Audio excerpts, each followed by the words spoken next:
As you know, I'm a hardcore metal addict. Wait, what was that beep right there? I mean, I'm a huge Metal Gear addict. And I was watching YouTube one day when I discovered Dead Vector with the video Metal Gear's Twisted Anti-War Message. I thought the video was dumb, but after a later analyzation, I noticed how little Metal Gear was actually an anti-war story. The characters' motives were in keeping the peace, but not the game's message. This video will be in two parts. The first will be this video that I want to go over, and the later second half will be about the channel itself. Metal Gear Canon Guide. The video makes a point that Hideo Kojima should not be entitled to decide what the canon status of some of these Metal Gear games is, or the sole writer of the franchise. Which is true, he did not write all the games. However, if you want to bring the writer's argument into this thing, Kojima wrote most of the games. Not alone, of course. Kojima had some help with his canon, but it is the Kojima canon since he was the lead writer.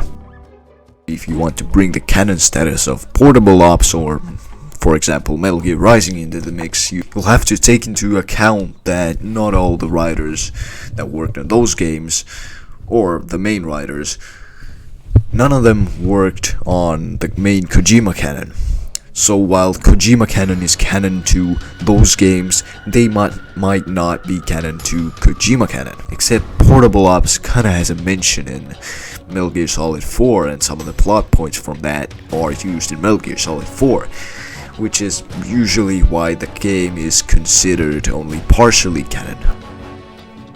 But at the end of the day, I think the only person that should decide what's canon and what's not is the player themselves.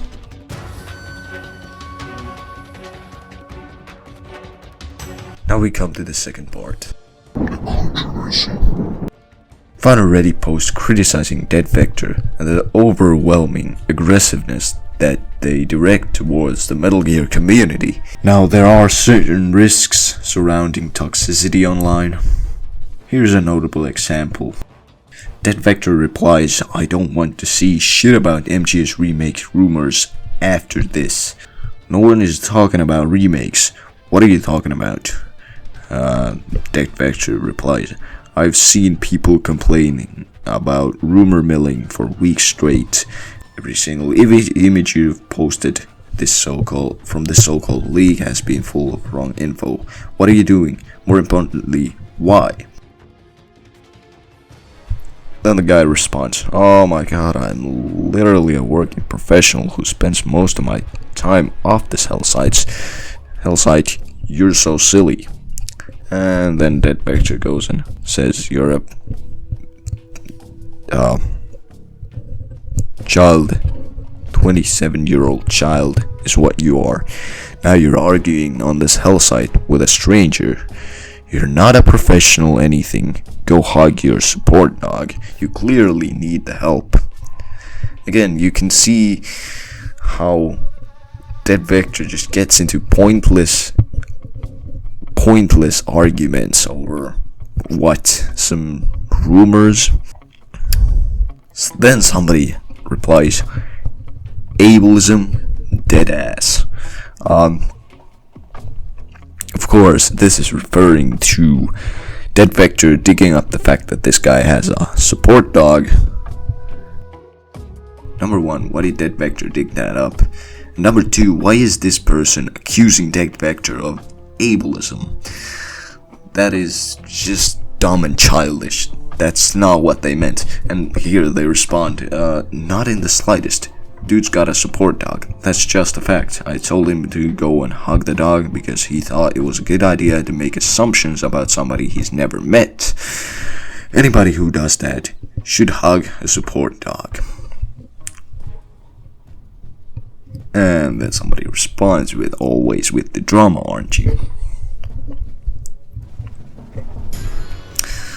This is pretty fucking childish from both of these people. Or actually, there's technically four people involved in this. As you can see, the aggressive replies aren't exactly helping with the situation here. While I see where they are coming from and what they meant by that tweet, the reactions from both sides of the argument are childish and way too aggressive for what the argument was originally about. The YouTube comments are mostly just angry fanboys attacking Dead Vector. This guy says, "This guy is a sociopath." Dead Vector replies, "What was your first clue?" Misogyny. And Dead Vector replies, "Misogyny." The whole point I'm trying to make is that even if you disagree with the people behind Dead Vector, don't be a dick. As for what comes for Dead Vector, it's easy to see why people dislike the channel. It's definitely the aggressive nature that turns people away. And since Dead Vector is so vocal in their comment section, they keep feeding a loop of hatred. Well, that's all I have to say. Also, go and check out Dead Vector.